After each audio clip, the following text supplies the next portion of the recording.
जिस धरती पर आप बैठे हैं ये बहुत पवित्र भारत भूमि की धरती है। भारत भूमि जो है योग भूमि है। उसका महात्म्य आप नहीं जानते।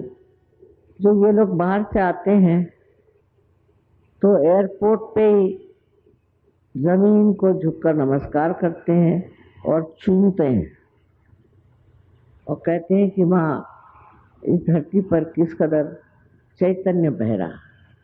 इसे आप आज जानते नहीं पर आप जान जाइएगा। और मैं उस आदमी को बहुत महत्व देती हूँ और मान्यता रखती हूँ कि जो देशभक्त है।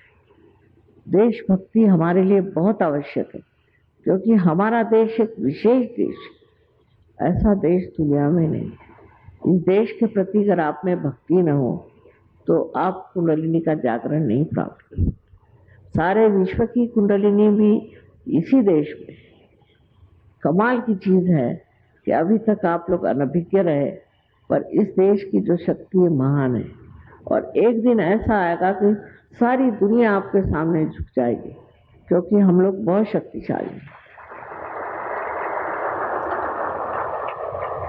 वो भी झुकेगी आदर और प्रेम से, तलवार की जोर से नहीं, क्योंकि यहाँ के लोगों में यहीं के सरजमी का खाया हुआ अन्न है, उनके खून में वही चीज बह रही है। तो देशभक्ति बहुत जरूरी है हम लोगों के लिए, विशेषकर सहयोग के लिए। यहाँ तक कि ये लोग जो बाहर से आए ये भी भारत को बहुत मानते हैं। यहाँ तक कि अपने यहाँ भारतवर्ष के नक्शे लगाए हुए हैं। यहाँ के जो महान महान लोग हो गए उनके घरों में, अपने घरों में फोटो लगाए हुए। और ये सारे जितने भी देव देवता हैं उन सबको मानते हैं क्योंकि वही चक्रों में विराजमान है। इस तरह से हमें समझना चाहिए कि एक तरह से हमें जब तक अपनी सभ्यता और अपने देश की विशेषताओं के बारे में जानकारी नहीं होगी तब तक हम देश से प्रेम भी नहीं कर सकते। इसलिए सोचना चाहिए कि आप बहुत भाग्यशाली हैं जो इस देश में आपका जन्म हुआ, जो आप इस देश में आए। बड़ी भाग्य की इतनी सस्य श्यामलाम भूमि है, इसके लिए और कुछ कह नहीं सकते।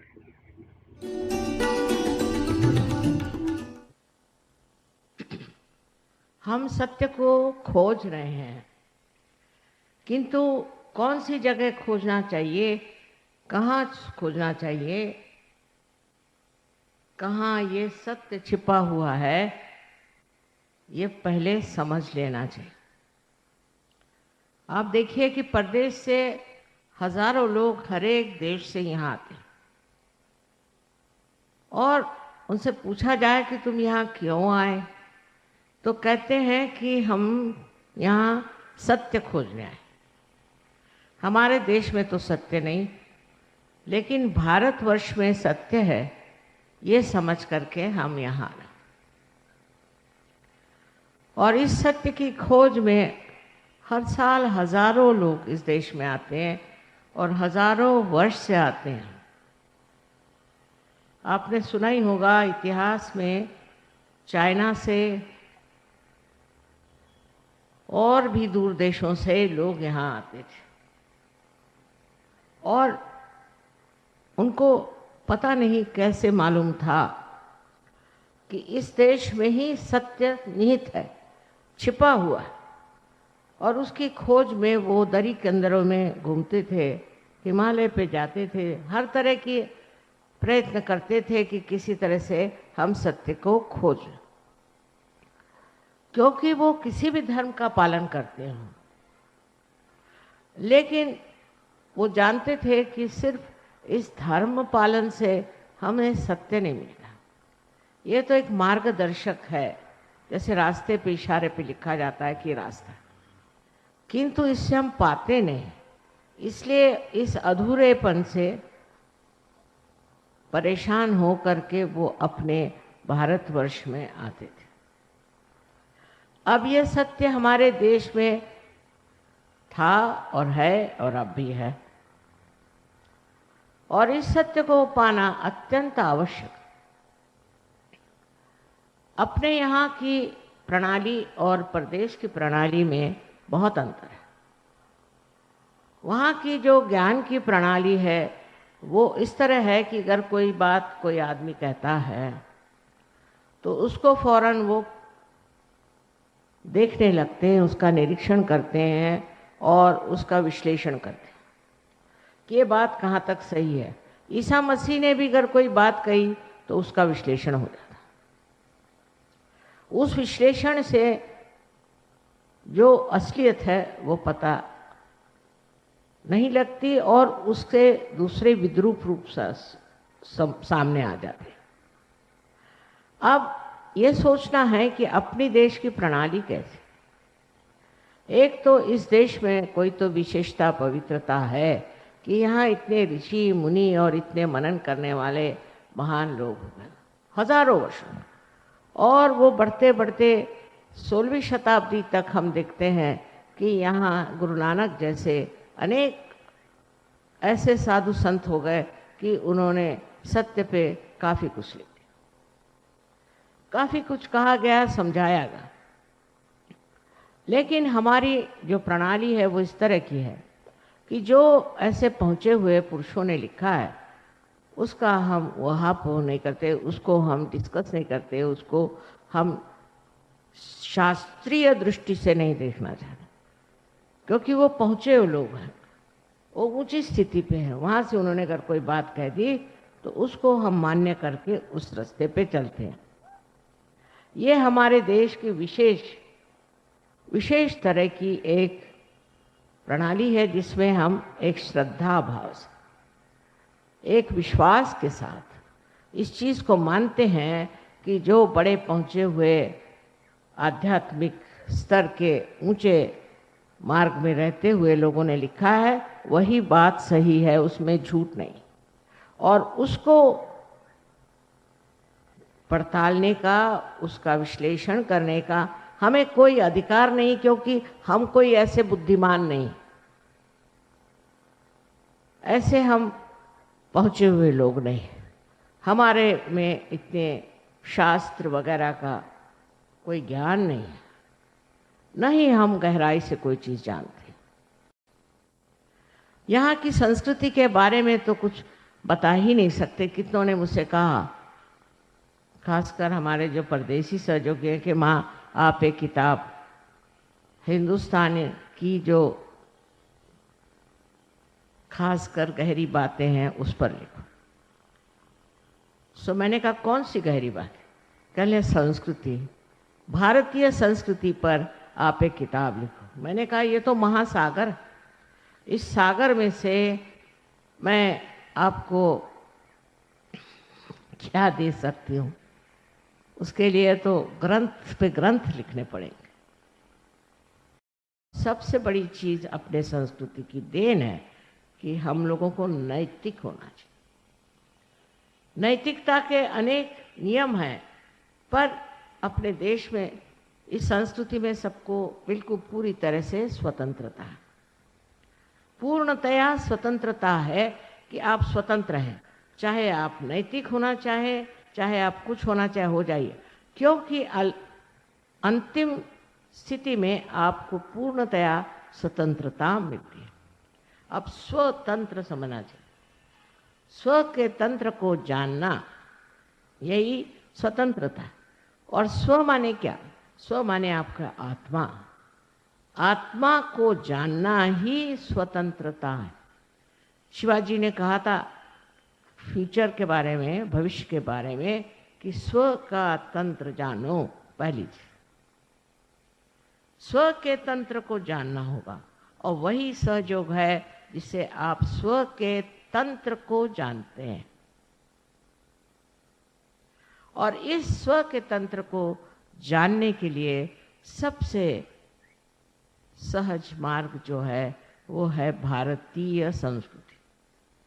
ये कहने में कोई भी डर की बात नहीं है कि अपने देश जैसा महान देश कोई नहीं, और हमारे भारतीय संस्कृति जैसी कोई भी संसार में संस्कृति नहीं।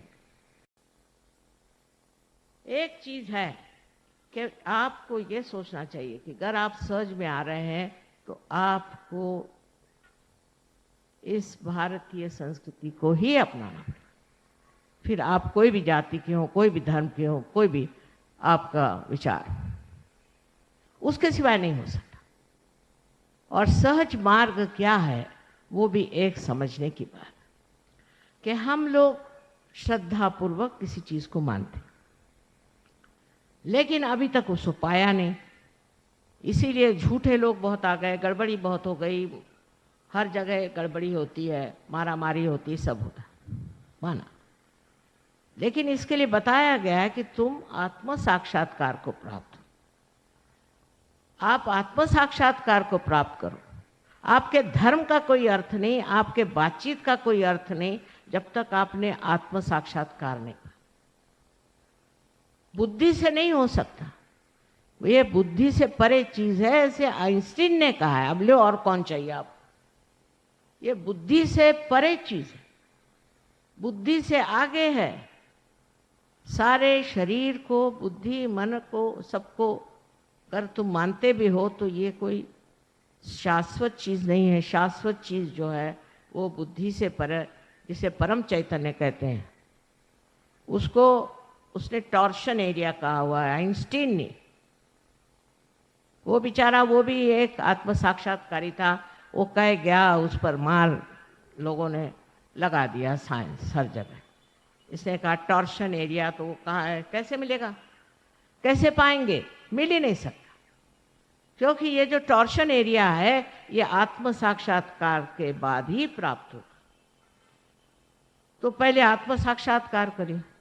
अब उसके लिए बहुत से झूठे लोग निकल आए अपने देश में, बहुत से तांत्रिक निकल आए, वो कुछ दौर धंधा कर रहे हैं, कुछ हीरा दे रहे हैं, कोई कुछ कर रहे हैं, उसी में फंसे जा रहे हैं। ये आत्म साक्षात्कार को प्राप्त करना सहज मार्ग से बहुत ही सुलभ हो गया, सबको बहुत आसानी से मिल सकता। इसमें कोई भी ऐसी बात नहीं कि आप सर के बल खड़े हो जाओ, कि आप घर द्वार छोड़ दो, आप बाल बच्चों को छोड़ दो, कोई करने की जरूरत है। आपके ही अंदर ये शक्ति है, आपके ही अंदर त्रिकोणाकार अस्थि में ये शक्ति है। ये मैं कह रही हूँ, ऐसी बात नहीं, अनादिकाल से यहाँ लोगों ने कहा है। मुझे आश्चर्य है कि हमारे यहाँ से इतने हजारों वर्ष पूर्व मच्छिंद्रनाथ, गोरखनाथ, ये लोग कहाँ पहुँचे, तो बोलीविया में पहुँचे, जो कि हम लोग जा नहीं सकते, वहाँ बड़ा मुश्किल है। यूक्रेन में गए, कुछ हिस्से में रशिया में भी गए, और वहाँ जाकर के उनको बताया कि आपके अंदर ये शक्ति है और ऐसे ऐसे चक्र है, ये है, सब वहाँ बताए। और हम उन्हीं के वंशज हैं, उन्हीं के हम बेटे हैं, बेटियां हैं, और हम क्या जानते हैं, कुछ भी नहीं जानते।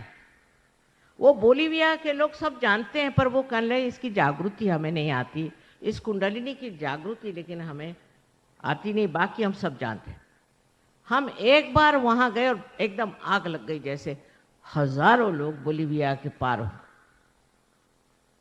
पर हमें तो वो ज्ञान भी नहीं और हम जानते भी नहीं, हमारे किताबों में इस मामले में कोई लिखता भी नहीं और न कोई बताता है। मानो हमको काट दिया, उस महान संस्कृति से, उस महान ज्ञान से हमको काट दिया, और काट करके हम अजीब एक पता नहीं कौन से देश के लोग बन गए। न धड़ अंग्रेज है, न धड़ हिंदुस्तानी है, न धड़ ये है, पता नहीं क्या बन गए हम लोग, हमें कुछ मालूमात ही नहीं। लोगों ने कहा अच्छा कुंडलिनी माने, कुंडलिनी माने, कुंडली की कुंडलिनी माने क्या, किसी को मालूमात ही नहीं है। सोचिए, इसमें जो सागर भरा हुआ है, इस देश सागर भरा, आप सोचिए कि आपके देश में इतना गहन यहाँ ज्ञान का भंडार पड़ा हुआ है, और आप कहाँ भाग रहे हैं, क्या कर रहे हैं आप लोग। जो देश आपके हिसाब से ऊंचे उठ गए, बड़े अग्रसर है, उनको जाके देखिए ना आप लोग, देखा नहीं, मैंने तो देखा है। वहां के लोग सुखी हैं क्या, अगर सुखी होते तो यहाँ क्यों आते, यहाँ आनंद को खोजने क्यों आते। वो तो ऐसी चीज है कि आज आपको एक छोटा सा घर चाहिए, फिर मोटर चाहिए, फिर फलाना चाहिए, फिर वो चाहिए। जो मिलता है उससे आप सुखी नहीं, उसके बाद दूसरी चीज़ चाहिए, उसके बाद तीसरी चीज़ चाहिए। तो उसके पीछे इतने भागने की ज़रूरत क्या? कोई समाधान नहीं, कोई संतोष नहीं। लेकिन सहज में ये सब मिल जाता है। सहज में आपको पूर्णतया समाधान और संतोष मिलता है। पर सहज मार्ग भारतीय संस्कृति पे बसा हुआ है, विदेशी संस्कृति नहीं चलेगी उसमें। जो सहज में आना चाहता है और आत्म साक्षात्कार लेना चाहता है, उसको पता होना चाहिए असलियत को पाना है, रियलिटी को पाना है, तो गहराई से उतर करके और इसमें समाना पड़ेगा, इसको समझना पड़ेगा। इसमें कोई ऐसी बात नहीं है कि जो आप नहीं कर सकते, क्योंकि आप इस महान देश में पैदा।